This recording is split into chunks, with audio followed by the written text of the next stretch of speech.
જય મુરલીધર વિદ્યાર્થીઓ, આજે આપણે ધોરણ 12ના સમાજશાસ્ત્ર વિષયનો બીજો પાઠ ભારતીય સંસ્કૃતિ અને સમુદાય વિશે સમજીશું. તો સૌ પ્રથમ આપણે તેમાં પ્રસ્તાવના જોઈશું. તો વિદ્યાર્થીઓ, આગળના એકમમાં આપણે ધાર્મિક, સાંસ્કૃતિક અને આદિવાસીના વસ્તી વૈવિધ્યની જાણકારી મેળવી. ભારતની વિવિધતાને સમજી રાષ્ટ્રીય એકતા વિશે માહિતગાર થયા. હવે આપણે આ એકમમાં સૌપ્રથમ ભારતીય સંસ્કૃતિનો અર્થ અને સ્વરૂપ જોઈશું. ત્યારબાદ સમુદાયનો અર્થ અને પ્રકારોની સમજૂતી મેળવીશું. તો સંસ્કૃતિ એટલે કોઈ એક પ્રજાની લાક્ષણિક જીવન રીતિ. કે ભારતીય સંસ્કૃતિમાં આપણે જોઈએ છે કે આપણને ઘણી બધી જાતની સંસ્કૃતિ જોવા મળે છે.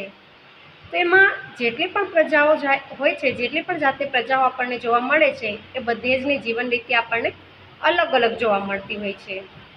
તો દરેક પ્રજાની જે અલગ અલગ જીવન જીવવાની જે જીવન રીતિ છે તેને જ આપણે સંસ્કૃતિ તરીકે ઓળખીશું.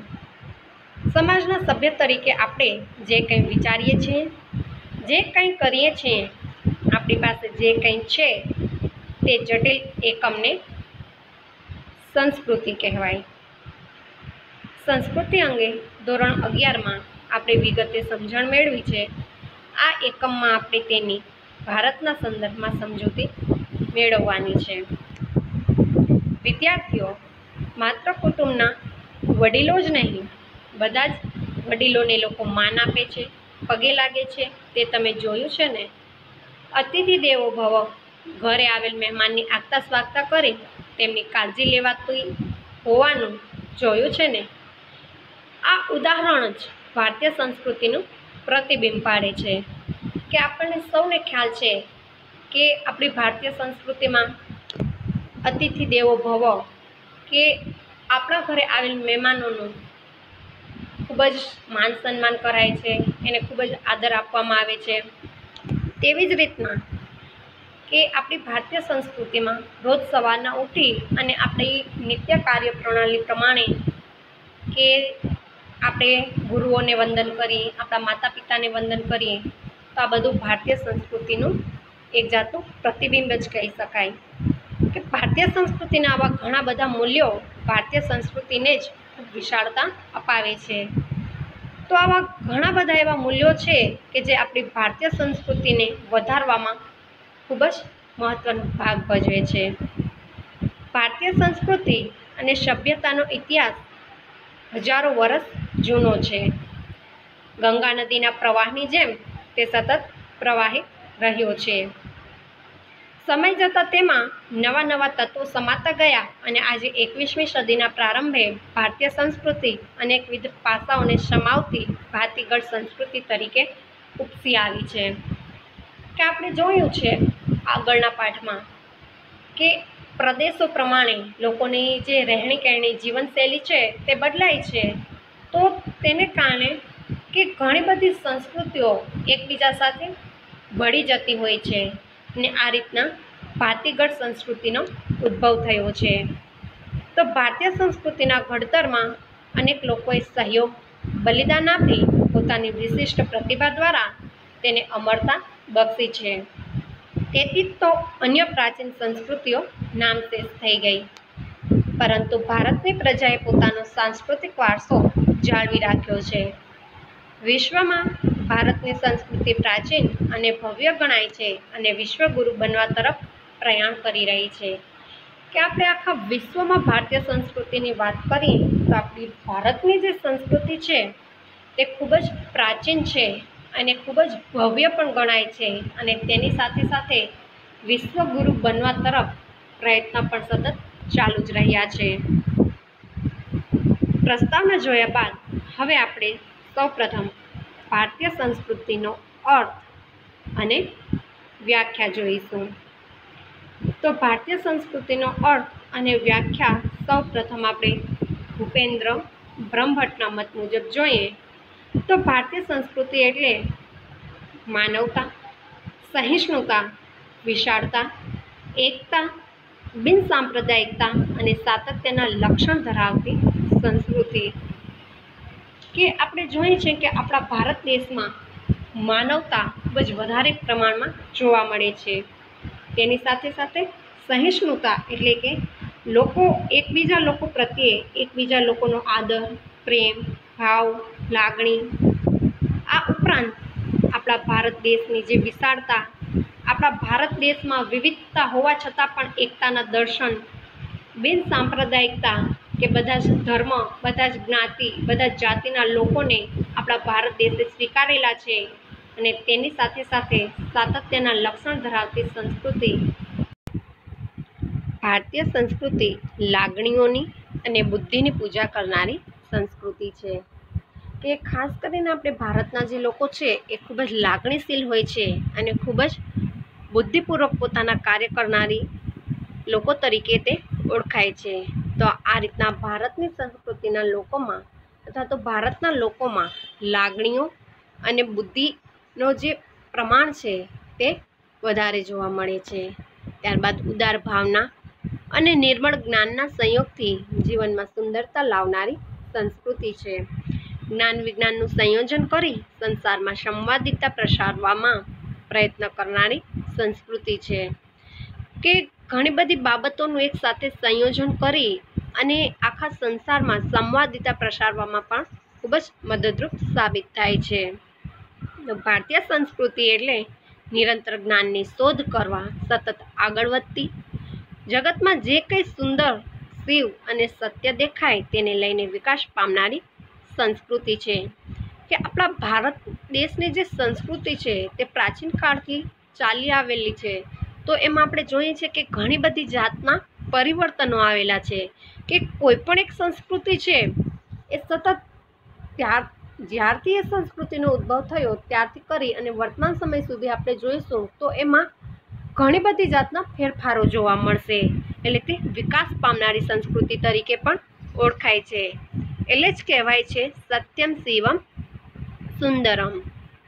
ત્યારબાદ હવે આપણે ભારતીય સંસ્કૃતિના લક્ષણો જોઈશું.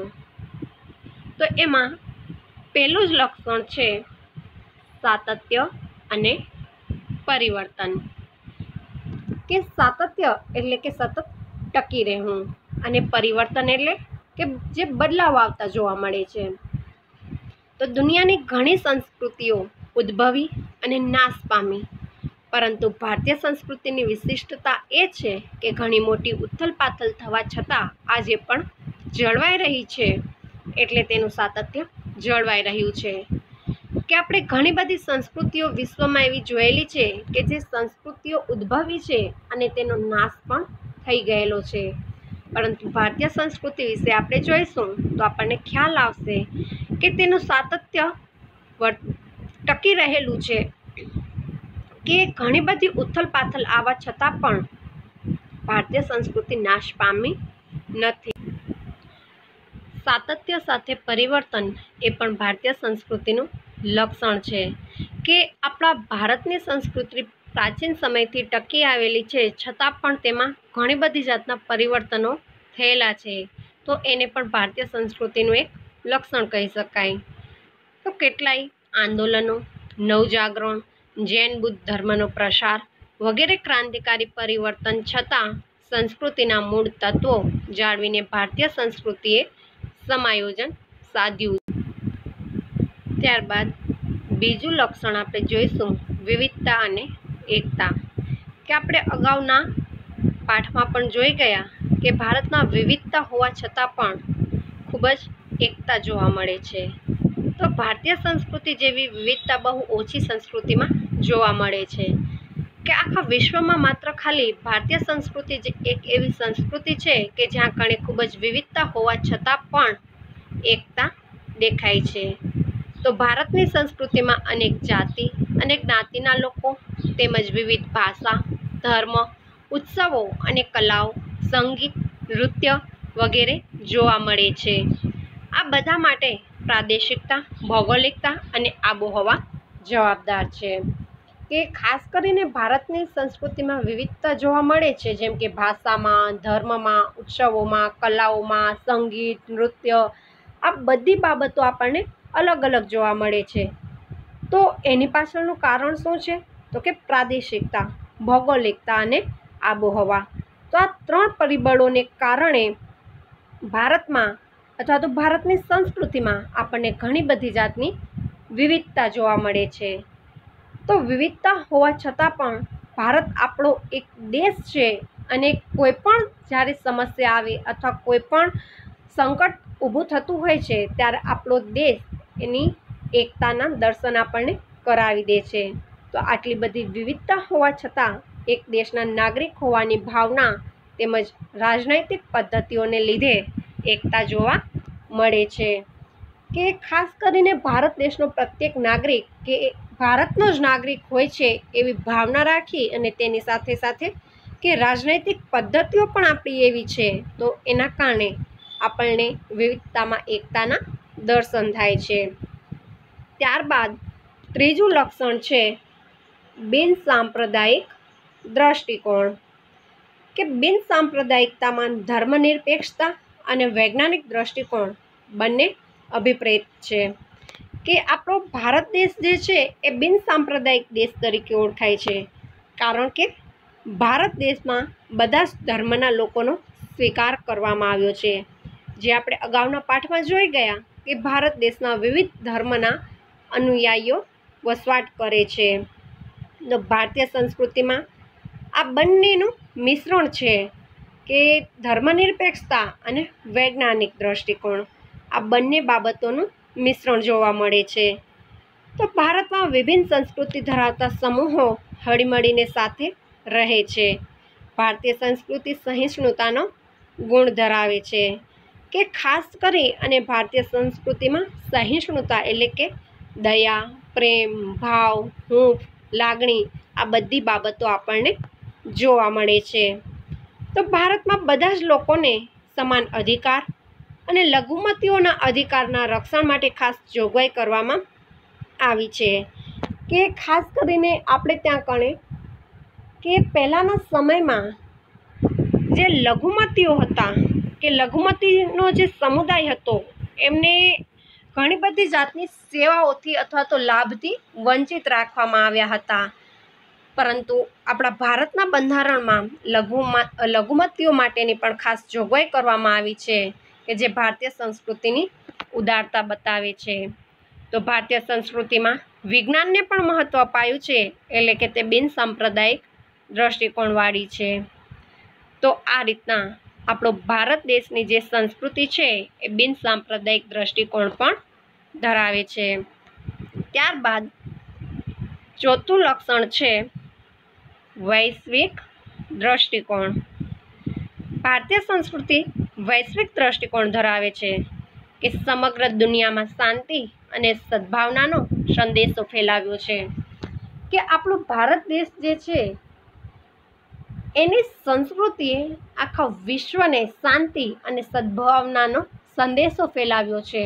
એટલા માટે આપણા દેશની જે સંસ્કૃતિ છે એ વૈશ્વિક દ્રષ્ટિકોણ ધરાવે છે. વસુધૈવ કુટુંબકમનો ભાવ રાખ્યો છે, એટલે કે વિશ્વ એક આખું કુટુંબ છે એવો આપણો ભારતનો સંસ્કૃતિનો દ્રષ્ટિકોણ છે. તો વિકાસશીલ અને વિકસિત દેશોના વિકાસ માટે ભારત કટિબદ્ધ રહ્યું છે. કે આ રીતે વિશ્વબંધુ તરીકે જવાબદારી નિભાવી વૈશ્વિક દ્રષ્ટિકોણનું ઉદાહરણ પૂરું પાડ્યું છે. ત્યારબાદ પાંચમું લક્ષણ છે ભૌતિકવાદી અને અધ્યાત્મવાદી. કે ભારત અધ્યાત્મવાદની ભૂમિ તરીકે જાણીતું છે. કે અત્યારના પણ આપણે જોઈએ જ છીએ કે આપણા ભારત દેશમાં શાંતિની અનુભૂતિ માટે ધ્યાન, ધારણા અને સમાધિ જેવી જે બાબતો છે એનો ખૂબ જ વધારે પ્રમાણમાં ઉપયોગ કરવામાં આવ્યો છે. તો પ્રાચીન કાળથી વર્તમાન સમય સુધી ભારતનો ઇતિહાસ જોશો તો ભૌતિકવાદી અને અધ્યાત્મવાદી સંસ્કૃતિ સાથે સાથે વિકસી છે. જો તમારે ભારતીય માનસને સમજવું હોય તો આધ્યાત્મિકતાથી સમજી શકાય છે. ત્યારબાદ છઠ્ઠું લક્ષણ છે વ્યક્તિને મહત્વ આપતી સંસ્કૃતિ. કે ભારતીય સંસ્કૃતિ વ્યક્તિમાં વિશ્વાસ કરતી વ્યક્તિવાદી સંસ્કૃતિ છે. કે આપણા ભારતની જે સંસ્કૃતિ છે તે વ્યક્તિમાં વિશ્વાસ કરે છે, તો તેના જ કારણે આપણે તેને વ્યક્તિવાદી સંસ્કૃતિ તરીકે પણ ઓળખીએ છીએ. તો ભારતના વિવિધ ધર્મમાં વ્યક્તિનું મહત્વ સ્વીકારાયું છે. રાજ્ય અને સમાજનો ઉદ્દેશ્ય વ્યક્તિની ભલાઈ માટે છે અને તે રીતે રાજ્ય અને સમાજે ભૂમિકા ભજવવાની છે. કે ખાસ કરી અને આપણા રાજ્ય અને સમાજનો ઉદ્દેશ્ય એટલે કે આપણા દેશનું જે બંધારણ છે એમાં પણ ખાસ કરીને વ્યક્તિની ભલાઈ એટલે કે વ્યક્તિની સુખાકારી જળવાઈ રહે તેને મહત્વ આપવામાં આવેલું છે. પરંતુ એનો અર્થ એવો નથી સમજવાનું કે કોઈ પણ મહત્વ નથી. તો આ રીતના આપણા ભારત દેશની જે સંસ્કૃતિ છે એના વિવિધ લક્ષણો આપણે જોઈએ.